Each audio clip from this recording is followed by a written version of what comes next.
네, 오늘 함께 살펴볼 하나님의 말씀은 에베소서 3장 1절부터 13절의 말씀입니다. 드러난 복음의 비밀이라는 제목으로 함께 하나님 말씀 살펴보도록 하겠습니다. 우리 한 절씩 교독해서 읽겠습니다. 이러므로 그리스도 예수의 일로 너희 이방인을 위하여 갇힌 자 된 나 바울이 말하거니와 너희를 위하여 내게 주신 하나님의 그 큰 은혜의 경륜을 너희가 들었을 터이라.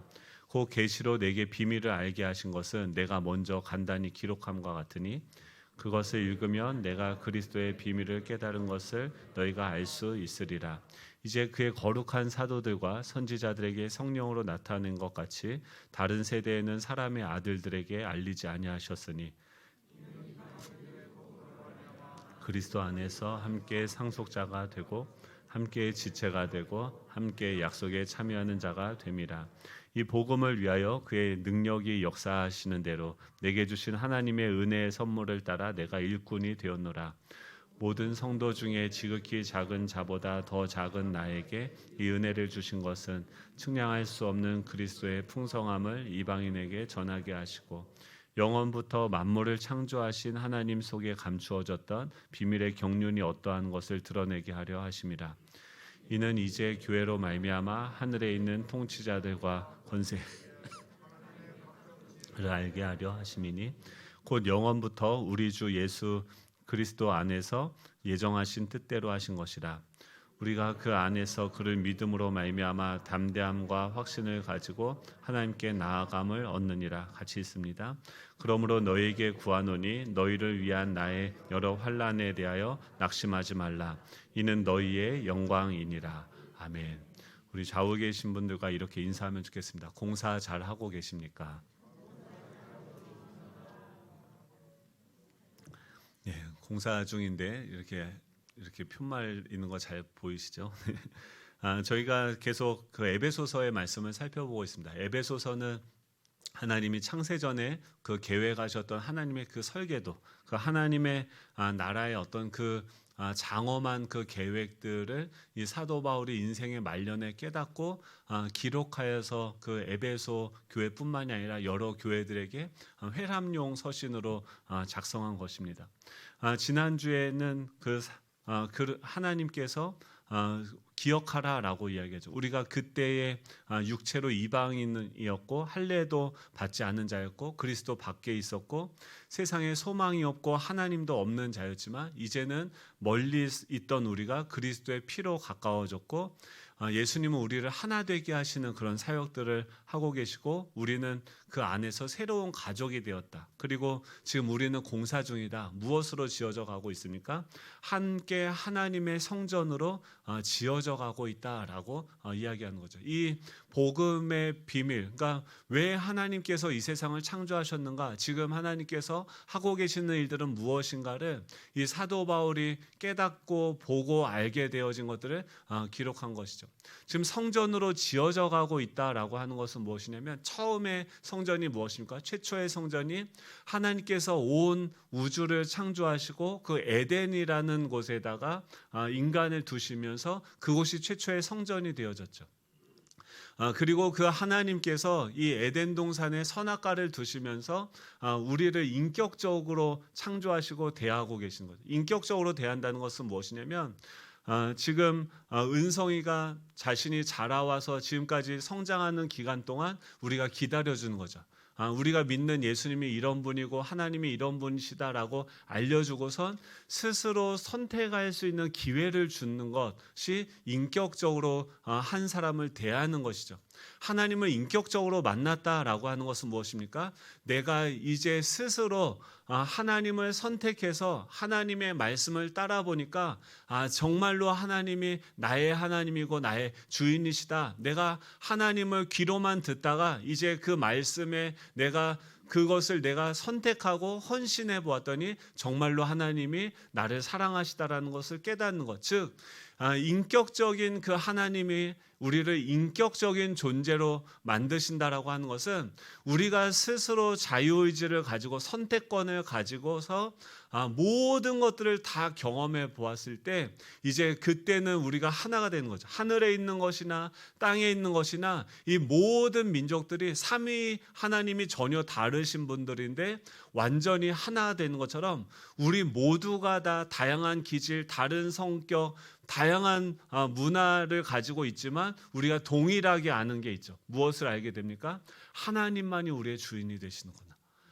하나님만이 우리 인생의 주인이 되시고 이 모든 만물을 다스릴 수 있는 분이시구나라는 것을 깨닫게 되어지며 그분을 아는 일에 우리가 하나가 되어지고 그분을 중심으로서 이제 우리 머리 위에는 누구만 있습니까? 하나님만 계시게 되는 거죠.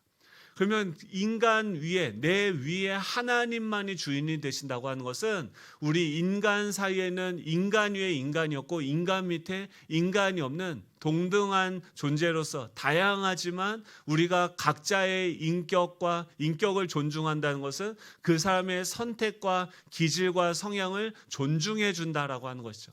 이런 모든 다양성들이 그리스도 안에서 통일되게 하시는 것. 그래서 이 하나님의 성품을 다양하게 우리가 반영하면서 그 하나님을 주인으로 모시는 그 백성들이 살아가는 그 하나님의 나라.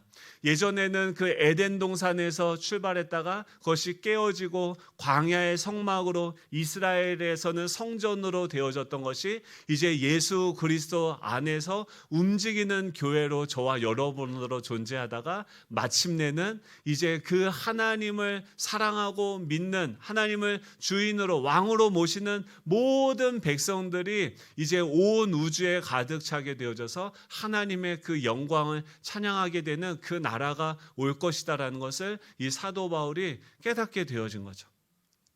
이제 그래서 그 영원하신 그 하나님의 계획, 그 풍성하신 그 영광스러운 그 하나님의 나라를 하나님께서 지금 건설 중이고 또 우리들 안에서 지금 하나님은 공사 중이신 거죠. 성전으로 우리가 지어져 가고 있는 그 가운데에 있는 것이죠. 그래서 그 관점으로 지금 자신이 처해져 있는 현실을 보게 되어진 것입니다.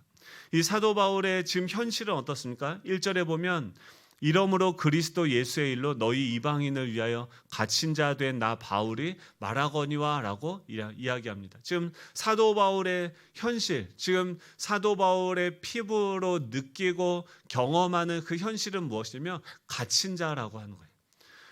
여러분, 갇힌 자라고 하는 것이 뭔가 좀 멋있어 보이려고 이야기하는 것 같지만 사실 뭐가 됐습니까?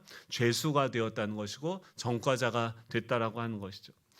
이 감옥에 갇혀 있다라는 것은 굉장히 우리가 생각하는 것보다 훨씬 더 비참하고 참담한 것입니다. 이 다산 정약용 선생이 목민심서에다가 감옥은 뭐라고 썼냐면 이승의 지옥이다, 옥은 이승의 지옥이다라고 소개를 합니다. 옥살이의 5가지 괴로움을 소개하는데 형틀의 고통이 있고요, 또 토색질을 당하는 고통이 있고 질병의 고통이 있고 춥고 배고픈 고통이 있고 오래 갇혀있는 그 고통이 있습니다. 지금 사도 바울이 하나님의 나라, 그분의 성전으로서 우리가 지어져 가는구나, 그것을 위해서 내가 갇힌 자 되었구나, 그 하나님의 나라를 꿈꾸고 선포하고 있지만 그의 몸뚱아리는 이승의 지옥이라고 불리우는 그 감옥이라는 그 현실 가운데 갇힌 자가 되어져 있었다라고 하는 것이죠. 지금 다산 정약용 선생이 얘기했던 것처럼 형틀의 고통이 있고 토색질 당하는 고통이 있다고 하는데, 토색질이 뭔지 몰라서 찾아봤더니 돈이나 물건 따위를 억지로 달라고 하는 행위가 토색질을 하는 거래요. 그러니까 감옥에 갇혀 있으면 지금도 뭐 드라마나 영화를 보면 그런 그 깜빵 안에서도 어떤 질서들이 있는데 그 당시는 얼마나 그것이 심했겠습니까? 매번 심참 죄수들이 오면 이른바 학춤, 원숭이거리, 알짜기, 골때리기 등의 혹독한 고문을 자행하면서 무엇을 하냐면 신참의 돈을 뜯어먹기 위해서 그 안에 옥졸들 뿐만이 아니라 그 안에 미리 있는 그 감옥의 죄수들이 이런 행동을 자행했다라고 하는 거예요. 정조 7년에는 황해도 해주 감옥에 이 박해득이라고 하는 신참 죄수가 있었는데, 옥졸 최악재라고 하는 사람이 이 신참 죄수에게 단돈 50냥 뺏기 위해서 이 학거리, 원숭이, 이런 원숭이 거리, 알짜기 이런 것들을 행하다가 목이 부러져서 죽임을 당했어요. 그러니까 그 사건이 지금 다산 정약용 시대에 있어서 그것을 보고서 지금 그가 그 뭐라고 그 감옥을 기록했냐면 이승의 지옥이 바로 감옥이다라고 이야기하는 거죠.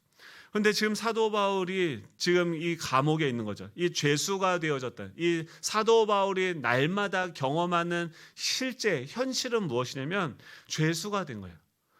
이 감옥에 있는 거예요. 감옥에 있으면 어떻게 됩니까? 모든 활동에 제한을 받습니다.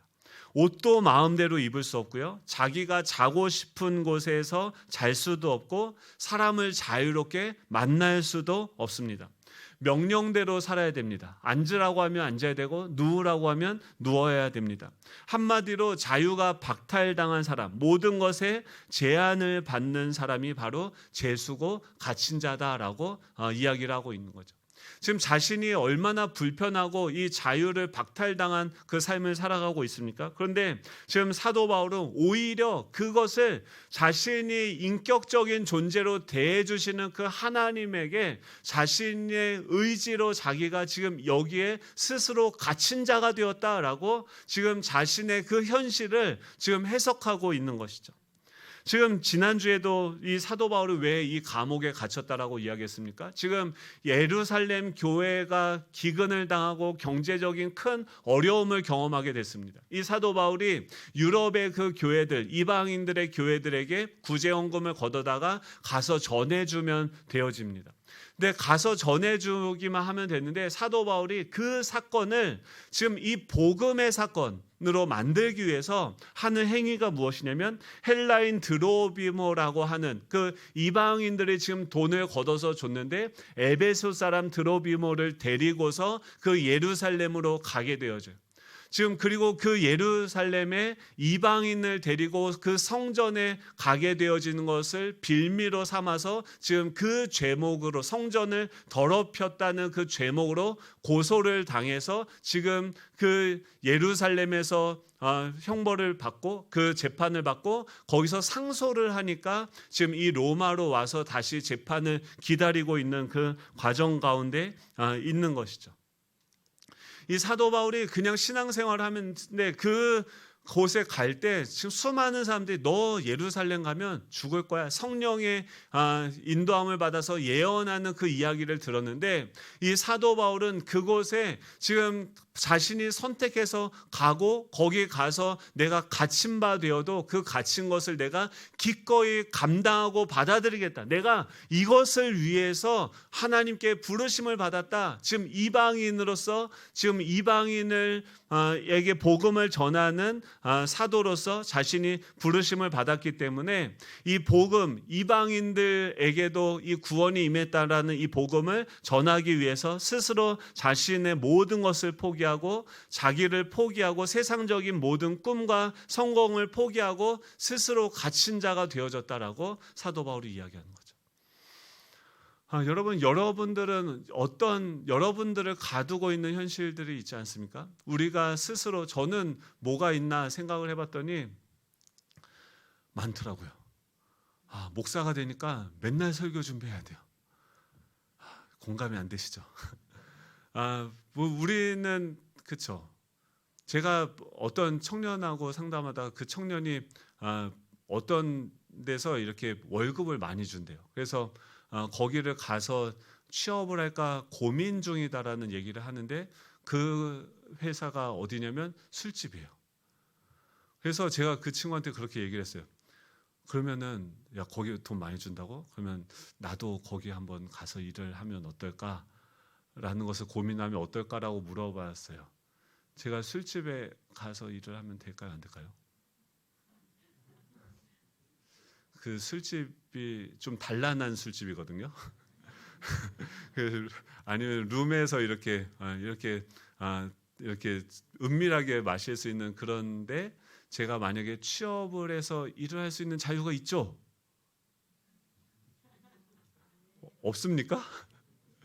근데 제가 그런 것을 하지 않겠죠. 그러니까 우리가 어디서든지 뭔가 근데 제가 지금 목사라는 신분을 갖고 있기 때문에 또 기독교인이라는 그 이름을 가지고 있기 때문에 제가 스스로 제가 누릴 수 있는 그 자유를 제한하는 부분들이 있는 거죠.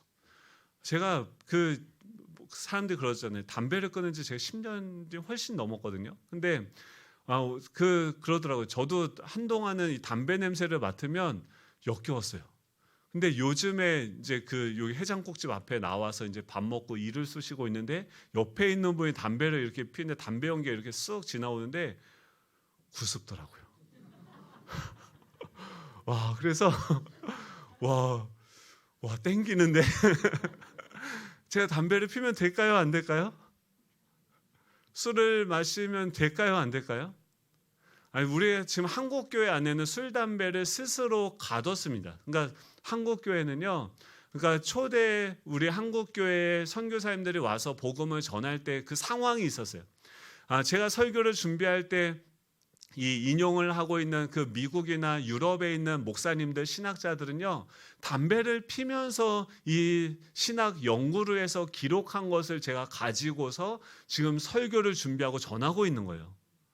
그러니까 술, 담배 하는 것이 무조건 나쁘다 이렇게 뭐 얘기하시는 것보다 지금 하나님이 이 땅에 살아가는 지옥과 같은 이미 여기가 지옥이잖아요.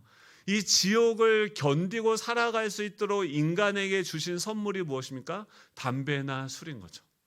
근데 한국 교회는 그것을 스스로 제한하면서 하지 않기로 스스로를 가두는 일을 했어요. 왜냐하면 지금 한국 교회, 한국에 복음이 전해지고 선교사들이 들어왔을 그때에 한국의 일본 사람들이 문화 말살 정책을 펼치면서 도박이라든지 음주 문화들을 가지고 와서 또 한국 사람들 술을 먹으면 어떻게 해요? 끝까지 가요.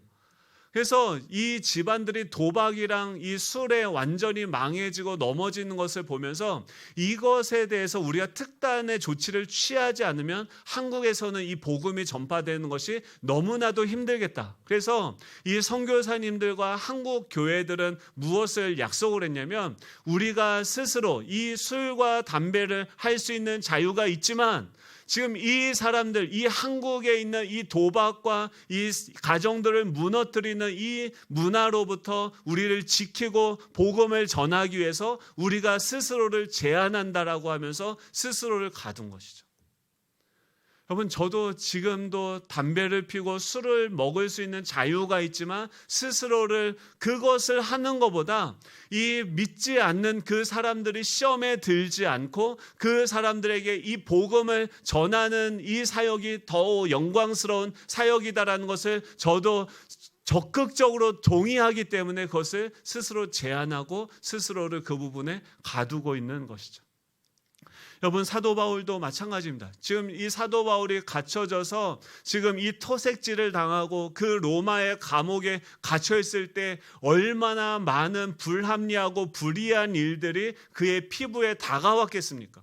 이건요, 그냥 우리 상상 속에 어떤 아름다운 호화로운 궁궐에서 혼자 기도원 같은 데 들어가서 혼자 그 수도원처럼 그렇게 시간을 보내고 있는 것이 아니에요. 수많은 불합리한 일들과 또 사람들의 그 불의들을 마주하고 있는 그 현장에서 이 사도 바울은 죄수로서 사람들이 스스로 가지고 있는 그 자유를 다 제한당하면서 사람들이 시키는 대로 움직이고 있는 그런 지옥과 같은 현실 속에 던져져서 살아가고 있는 것이죠.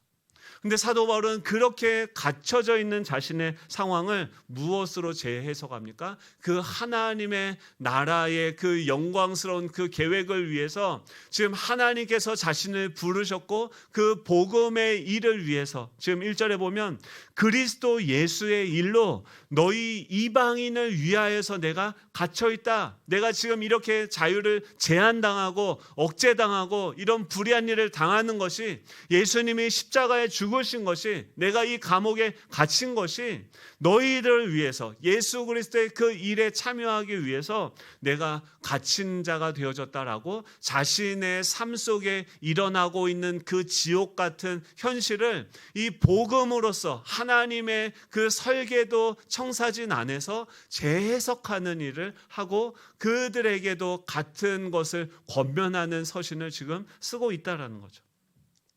사도 바울이 2절에 뭐라고 하면 너희를 위하여서 내게 주신 하나님의 그 은혜의 경륜을 너희도 들었다라고 이야기해요. 하나님의, 여기서 경륜이라는 말이 나오는데 이 경륜이라는 단어는 오이코노미아라고 이야기해요. 이것은 그 경제 정책, 경제 계획 을 얘기해요. 이 오이코노미아에서 파생된 단어가 이코노미, 경제라는 단어입니다. 즉 이 하나님의 은혜의 경륜, 이 하나님의 은혜의 경제 계획이 있는 거죠. 그러니까 하나님께서 이 나라를 창조하시고 만드시고 지금 하나님이 경영하고 운영하시는 하나님의 그 경영 방법이 있고, 지금 사도 바울이 그 은혜의 경륜의 청지기로서, 경영인으로서 부름을 받은 것을 자신의 직분으로 생각하고 있다라고 하는 것이죠. 지금 갇힌 자가 되어졌는데, 내가 갇힌 자가 되어진 것은 이 은혜의 경륜, 이 하나님의 은혜의 경영에 참여하는 그 경영자로서, 청지기로서 하나님을 나를 부르셨고 거기에 참여함으로써 지금 내가 이 갇힌 자가 되어졌다라고 이야기를 하고 있는 것이죠. 이 하나님의 나라를 건설하시기 위해서 예수님과 이 사도 바울의 역할이 달랐죠. 예수님은 뭐 하셨습니까? 하나님과 우리 사이를 가로막고 있었던 그 죄의 문제를 해결하시기 위해서 십자가에서 죽으셨습니다. 이 사도 바울은 무엇을 했냐면 이제 그 하나님과 우리 사이의 이 장벽이, 이 죄의 문제, 형벌의 문제들이 해결되어져서 이제 하나님께 나아갈 수 있는 길이 열려진 거예요. 근데 그것을 전하기 위해서 사도 바울이 무엇을 합니까? 지금 이 복음을 아시아에 전하기 위해서, 지금 사도 바울이 자기가 생각하기에는 지금 이 누구보다도 율법의 전문가죠. 가말리엘의 문화에서 이 율법의 전문가로, 율법 전문가예요. 그러니까 자신이 지금까지 살아온 경험들을 통틀어 봤을 때 하나님이 나를 유대인들을 위한, 그러니까 사도 바울은 이방인들에 대한 생각은 전혀 하지도 않았어요. 왜냐하면 그 당시 사람들, 유대인들은 이방인들은 그냥 지옥의 땔감이고 쓰레기처럼 생각을 했었지, 그 사람들이 구원의 대상이라는 생각을 하나도 하지 못했습니다. 근데 이 사도 바울이 그 복음을 알고 자신이 깨닫고 그 유대인들에게 복음을 전하려고 하는데 하나님께서 그에게 질병을 주셔서 그 가는 길이 막히게 되어져요. 사도 바울은 만반의 준비를 다 합니다. 그 디모데에게 할례를 행해서 유대인들에게 복음을 전하기 위해서 거치는 것이 하나도 없도록 철저하게 완벽하게 준비해서 했는데 하나님께서 그의 길을 막으시고 질병을 얻게 하시고 나중에 어디로 가게 하십니까? 그 이방인의 나라인 유럽으로, 빌립보로 가게 되어지는 거예요.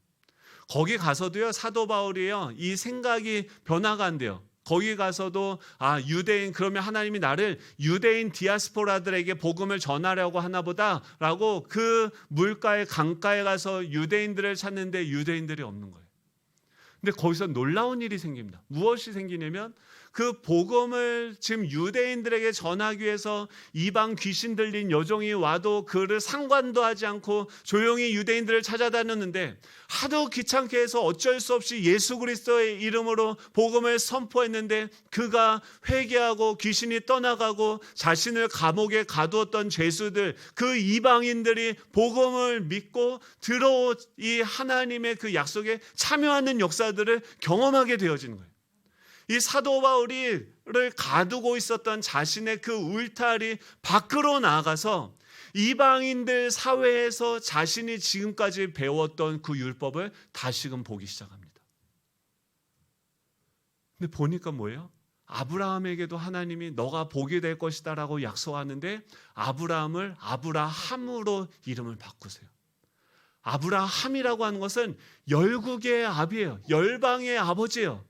하나님께서 아브라함을 부르실 때부터 이 유대인들뿐만이 아니라 이방인들에게도 온 우주적으로, 지금 에베소서에서는 뭐까지 얘기합니까? 하늘에 있는 것이나 땅에 있는 것이나, 즉 영적인 세계의 이 천사들과 이 땅에 있는 이 사람들, 지금 인종이 다르고 기질이 다르고 국적이 다른 이 모든 사람들을 위해서 이 하나님은 이미 계획이 있으셨고, 그 계획이 지금까지 차근차근 진행이 되어져서 지금 나의 사역은 이 복음이 우리 유대인들 뿐에게 제한되어진 것이 아니라 이것이 열려서 이방인들에게도 이 복음이 적용되어진다라는 것을 사도 바울이 깨달은 거예요.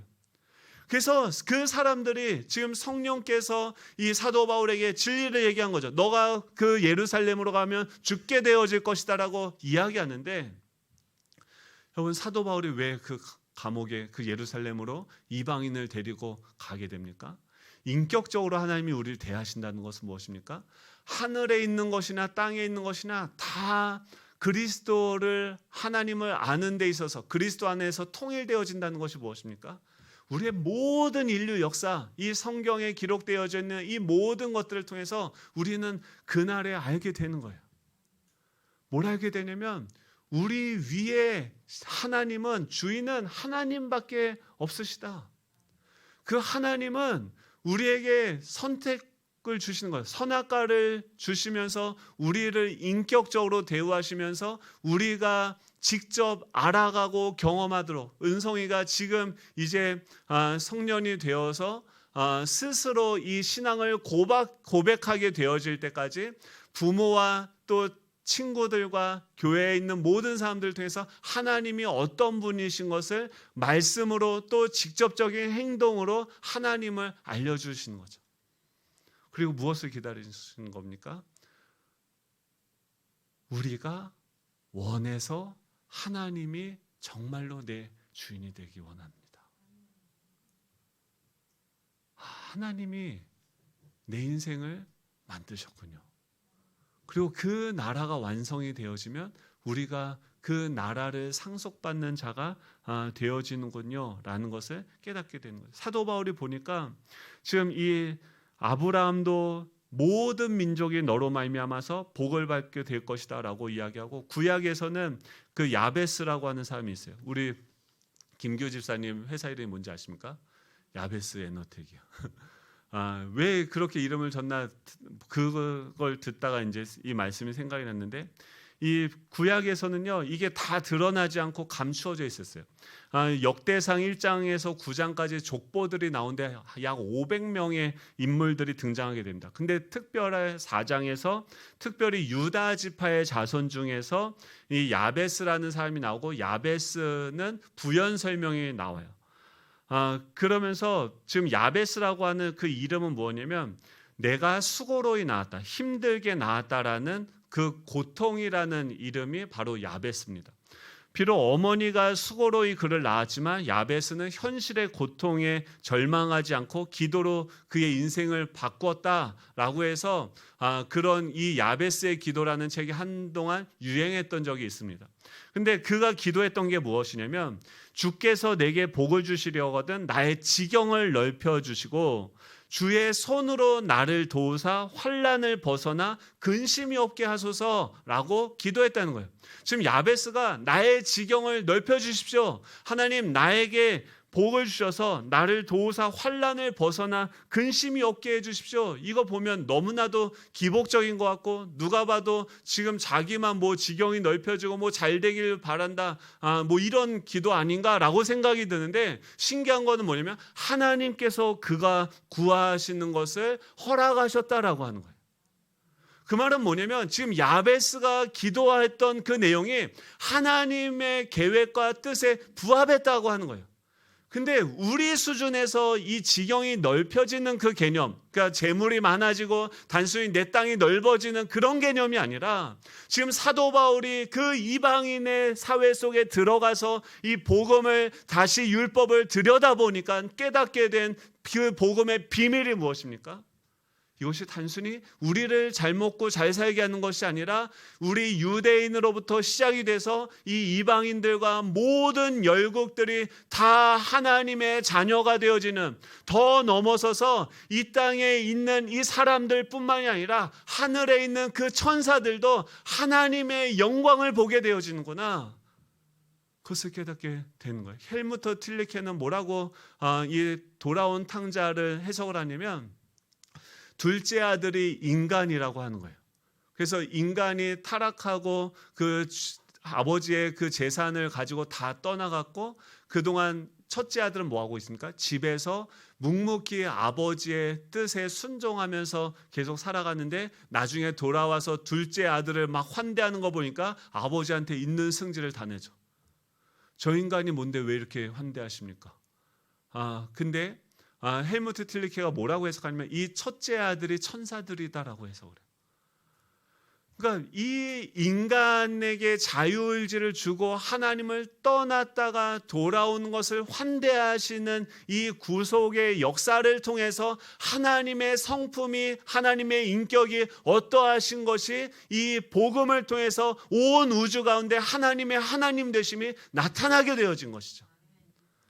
그것을 천사들도 보고서 놀라고, 우리의 왕이, 우리의 하나님이 이런 분이구나. 그분의 보좌 앞에 모든 천사들과 땅에 있는 모든 피조물들이 자신의 면류관을 들어서 그 하나님께 영광을 드리고 그분만이 영원히 우리의 왕이 되어 주십니다. 이 고백을 하는 것이 하늘에 있는 것이나 땅에 있는 것이나 모든 피조물들이 그리스도 안에서 통일되어지고 하나 되게 하시는 하나님의 그 영원하신 놀라운 장엄한 계획이었다는 것을 이 사도 바울이 깨달은 거예요.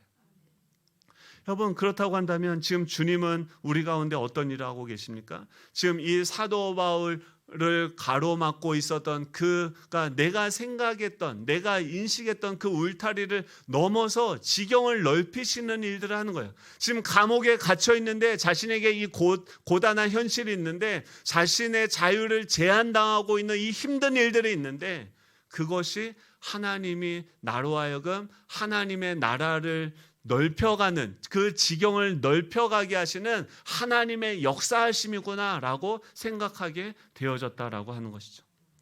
여러분, 여러분들의 삶 속에서는 하나님이 어떤 일을 하고 계십니까? 동일하게 이 복음의 지경을 넓히시는 일을 하고 계시는 줄 믿으시기 바랍니다. 저도 이 말씀을 준비하면서 가만히 제 삶을 돌아봤어요. 저는요, 한국에 왔을 때 특별하게 중국에서 고등학교, 대학교를 나오게 하셨어요. 그러니까 그리고 중국에서 예수님을 믿게 되어졌어요. 그러니까 제가 한국에 왔을 때 저는 하나님의 부르심이 뭐라고 생각하면, 중국 선교사로 나를 부르셨다라고 너무나도 명백하게 생각을 하고 있었어요. 그런데 그때 저의 교회 그 담임 목사님이 제가 이제 신학교를 준비하는데 뭐라고 말씀하시냐면, 너가 너의 미래를 정하지 말고 백지로 하나님께 드리라고 하는 거예요. 그래서 그 말 때문에 신학교 가서 제 성향, 지금 보니까 만약 그 말씀을 안 들었으면 전 신학교 가서도 계속 뭐 보고 있었어요? 중국의 동향과 중국에 관련된 단어, 책, 이런 모든 자료들이 있으면 다 스크립하고 그거를 신경 쓰느라고 이 하나님과 이 복음의 부요함을 그만큼 알지 못했을 거예요. 그런데 그 백지로 드리라고 하는 그 말 때문에 신대원 3년 동안 이 중국의 중자도 꺼내지 않고 중국어도 한마디도 하지 않았어요. 근데 그 과정 가운데 하나님이 어떤 식으로 인도하시냐면, 재정의 문제를 통해서 저는 맨날 뭘 생각하냐면, 신대원 가도요, 전도사들도 맨날 어디에 관심이 있을까요? 거룩하신 하나님에게 마음과 뜻과 열정을 다해서 주님만 사랑하고 주님만 관심이 있겠죠. 아멘. 저도 뭐 했냐면, 갔는데 막 유명한 막 날고기는 전도사들이 전국에서 모이니까 별별 엄청난 사역들을 한 다양한 사역자들이 와 있어요. 그러니까 그 사람들이 사역을 누구는 잘한다, 누구는 유명하다, 어떤 사람들 뭐 집회 강사로도 다니고 막 그걸 보면서, 주여 저도 빌리그레함과 같은 부흥사의 그 열정, 그 능력을 나에게 부어 주시옵소서, 막 산에 가서 막 남들은 몰래 이제 막 그렇게 기도하는 거죠. 그리고 저보다도 회색빛깔 그 사회 속에서도 은근하게 멋있게 보이는 그 헤어스타일과 복장을 한 사람들이 보면 스킵하고 나도 저렇게 헤어스타일을 해야지. 저런 멀투가 이쁘지. 막 이런 식으로 사람들을 보면서 저보다 나은 사람들 보면서 배우고 그들을 따라가기 위해서 열심이었던 때가 있어요. 근데 제가 2학년 때 그 막 공부를 막 하다가 그 체육 대회를 하는데 농구 시합에 한 번만 나와주면 좋겠다고, 키가 크니까 쓸모가 있어 보였나 봐요. 그래서 나와주면 좋겠다고 해서 나갔다가 5분도 안 돼서 들어간 지 1분 만에 다리를 다쳐서 나왔어요. 그래서 그 덕분에 기부스하고 이제 다니는데, 기부스를 하고 다니까 얼마나 불편합니까? 근데 그 강의동에서 예배 드리는 그 예배당까지 한참 가야 되고 돌바닥이요. 그래서 걸어가기가 불편해요. 그러니까 그런 몸이 불편한 지체들을 위해서 그 강의동에다가 장애인들이 따로 예배를 드릴 수 있는 공간을 마련해 뒀어요. 그래서 거기 들어갔더니요, 와, 초코파이도 그냥 있고요, 음료수 뭐 이런 것도 그냥 먹으라고 있는 거예요. 그래서 와, 여기가 좋사오니 하면서 거기서 예배를 드리는데, 그곳에 있는 분들에게 와, 좋겠어요, 여기는 너무 예배드리기 편한데요 라고 했더니 그분들 뭐라고 하는지 아세요? 본인들은 여기서 예배드리기 원하지 않는다. 본인들은 똑같이 그 예배당 안에 가서 모든 성도들이, 모든 신학생들이 함께 예배하는 그곳에 참여하고 싶다. 그래서 제가 그것을 너무 이게 제가 보지 못했던 세상은, 똑같은 세상을 사는데 세상을 보는 높이가 너무나도 다르고 세상을 보는 관점이 너무나도 틀린 거예요. 그래서 휠체어를 제가 타보고 그 본당과 그 강의동을 오고 가보기도 하고, 또 그 봉사하는 게 있어요. 그 장애가 있는 친구들 휠체어를 한 학기 동안 밀어주면서 밥 먹고 기다려주고 이런 것들을 하면서 전혀 생각하지 못했던, 그러니까 우리가 똑같이 살아가요. 근데 지금 사도 바울도 똑같은 사회를 살아가고 있는데 그전엔 뭐만 보였습니까? 유대인들만 보인 거예요. 근데 이제 뭐가 보이냐면 유대인 밖에 나의 관심, 우리는 맨날 똑같이 본다고 하지만 뭐만 보냐면 내가 좋아하고 나에게 유익이 있는 그 대상들만 바라보는 거죠. 제가 어제 그 김장을 다 마치고 이제 문행당 원사님 집에 이제 모셔다 드리려고 가는데, 그 버스 정거장 요 앞에 있지 않습니까? 거기 앞에서 어떤 할아버지가 이렇게 이쪽 저희 교회 쪽으로 이렇게 걸어가시는. 근데 걸으며 진짜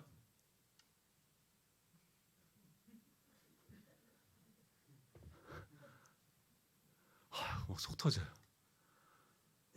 진짜 그 표정이요. 제가 내려가면서 이 맞은편에 이렇게 올라오시는데 표정을 봤는데 진짜 삶에 대한 아무 미련이 없는, 그냥 더 이상 정말 살기 싫다, 이 꾸역꾸역 하루하루를 살아가고 있다, 이 어깨에 모든 짐을 다 짊어진 채로 이렇게 걸어가시는데 그 발걸음이 진짜 천근만근인 것 같아요. 그래서 권사님 모셔다 드리면서 거기서 봤는데 다시 돌아오면서 보니까 이분이 우리 교회 앞쪽 거기를 걸어가고 계시더라고요. 그래서 제가 차를 옆에다 대고선 그분을 이렇게 한참 이렇게 봤어요.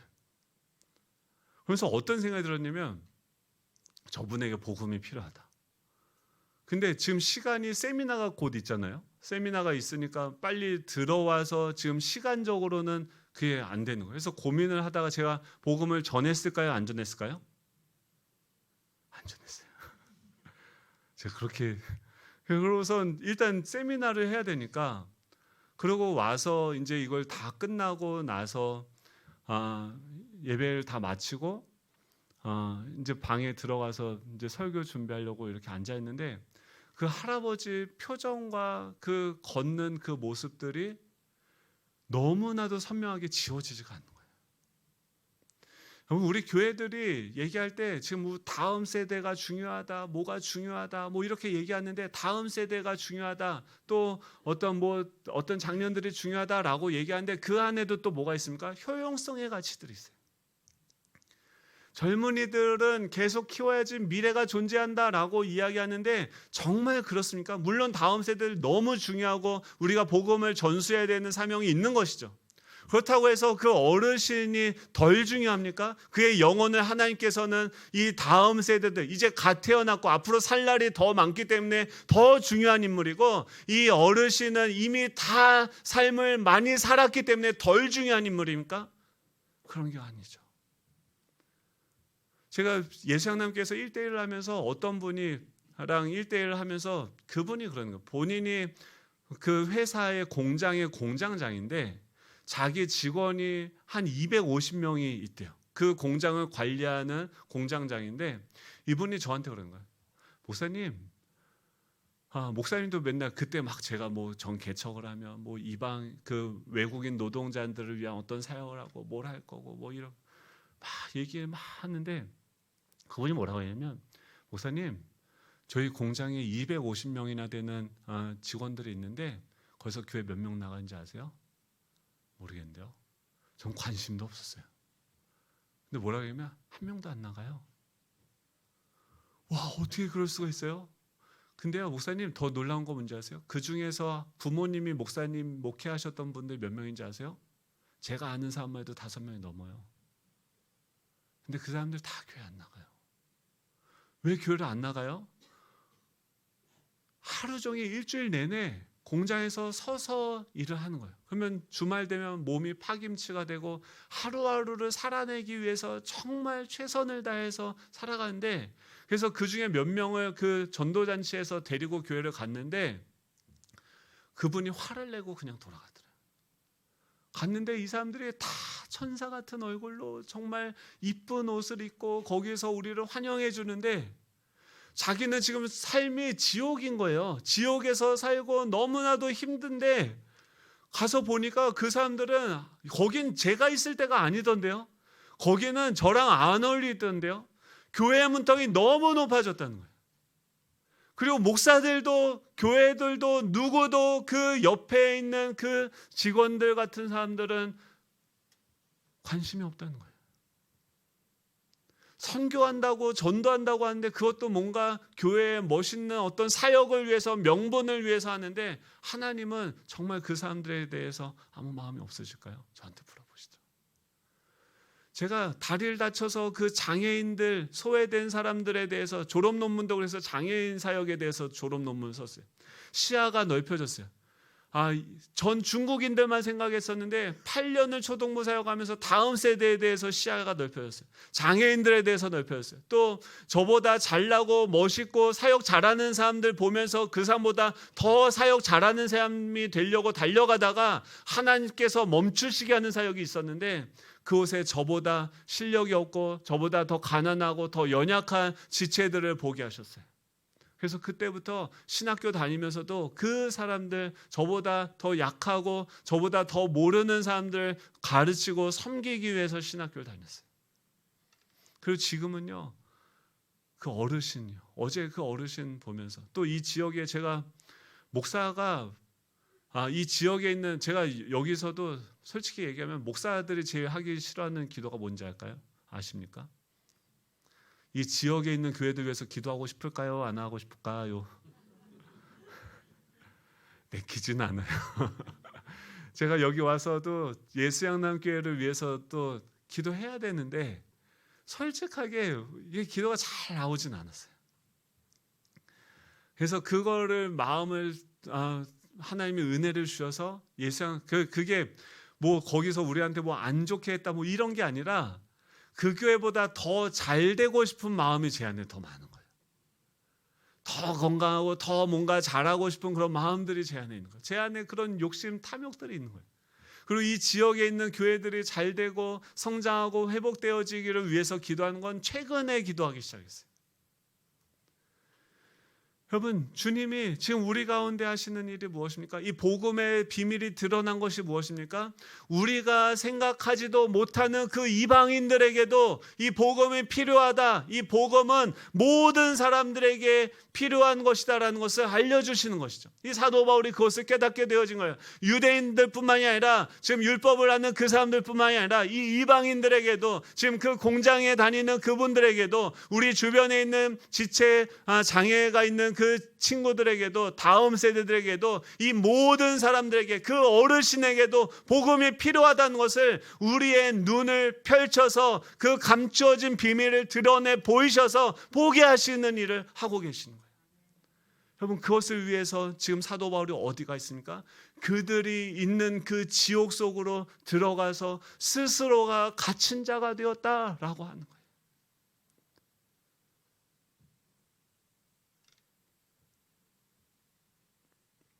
여러분, 그들에게 하나님께서 약속하신 것이 무엇입니까? 복음의 내용이 무엇입니까? 6절에 보면 이방인들이 복음으로 말미암아 그리스도 예수 안에서 함께 상속자가 되고 함께 지체가 되고 함께 약속에 참여하는 자가 됨이라.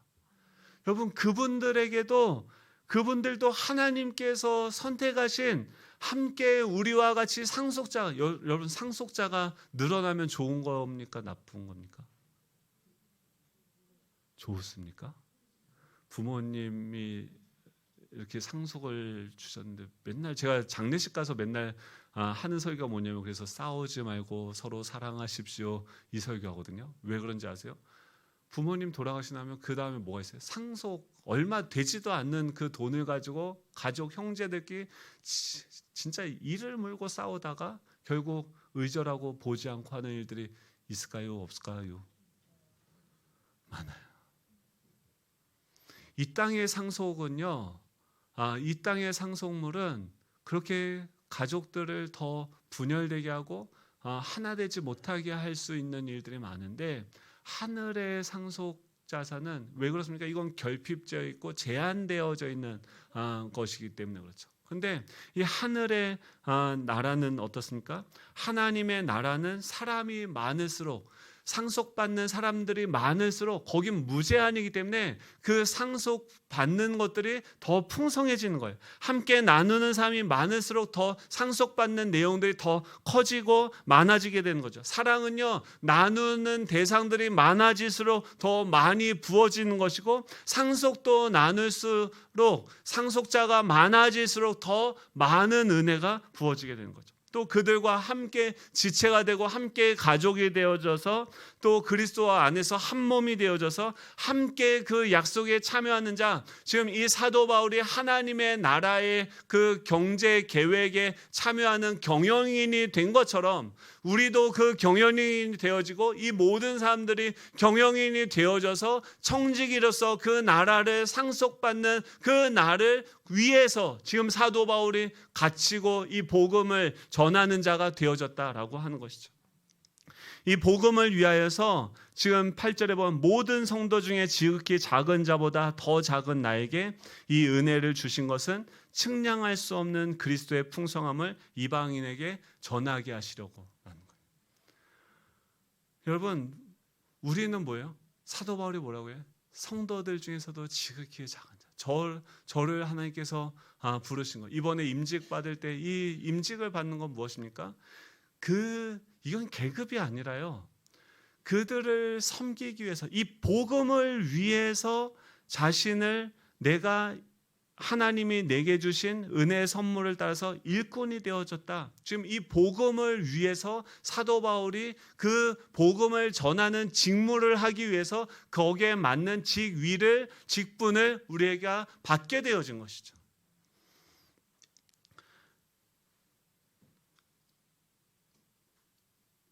그 우리를 통해서, 지극히 작은 나를 통해서 하나님은 창세 전부터 주님이 가지고 계셨던 그 천사들도 알지 못하고 흠모했던 그 하나님의 나라의 영광스러운 그 모습들을 저와 여러분을 통해서 이 땅 가운데 나타내기를 원하신다는 거예요. 그 하나님의 나라의 그 영광스러운 부요함을 나타내는 존재로서 저와 여러분을 부르신 줄로 믿습니다. 그 하늘의 교회를 10절이죠. 이는 이제 교회로 말미암아 하늘에 있는 통치자들과 권세들에게 하나님의 각종 지혜를 알게 하려 한다. 여러분, 우리가 옆에 있는 그 지체들, 이방인들 같은 이 교회가 어떻게 저기는 저렇게 안 어울리는 사람들 저렇게 같이 식사를 하지? 어떻게 저렇게 교제를 하지?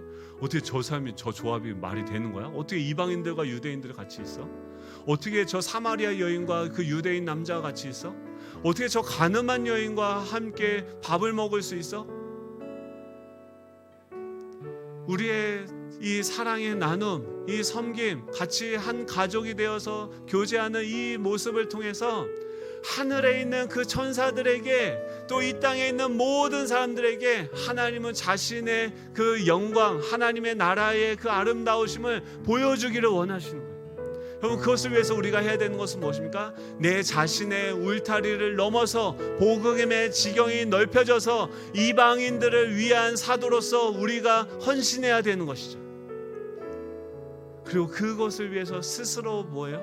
갇힌 자가 되어지는 거예요. 내가 모든 것을 할 수 있는 자유가 있는데 그것을 제한하고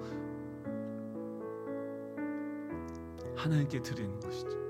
그리고 그것을 하기 위해서 뭐가 필요합니까? 12절에 보면 우리가 그 안에서 그를 믿음으로 말미암아 담대함과 확신을 가지고 하나님께 나아감을 얻었노라.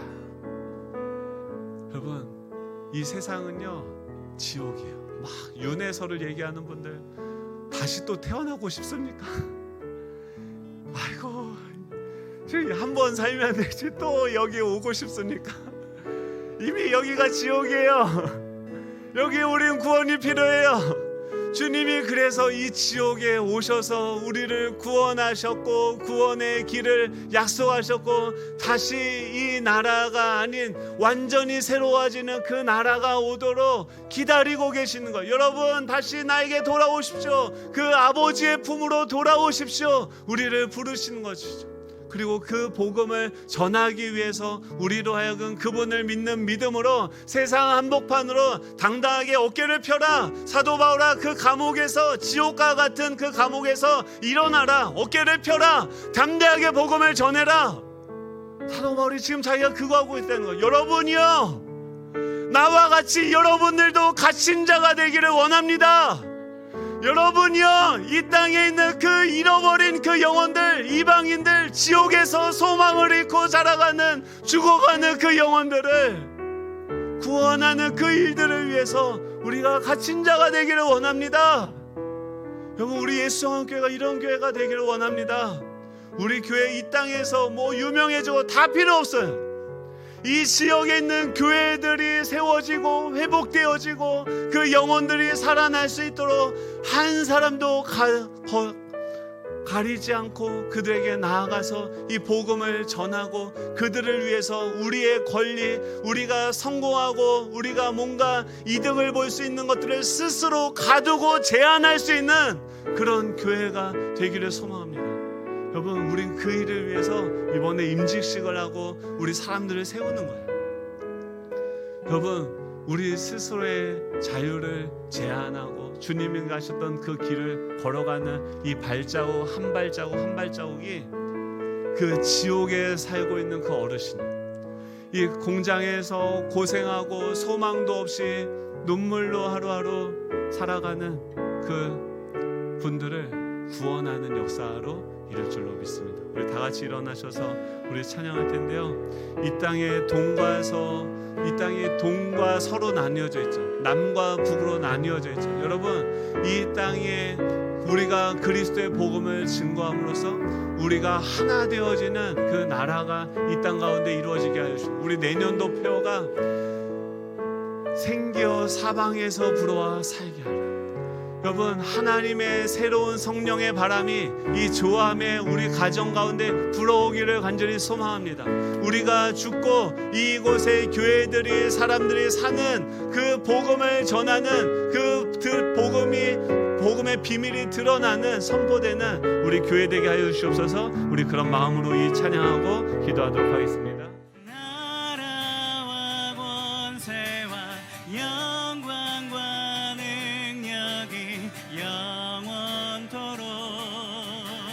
영원토록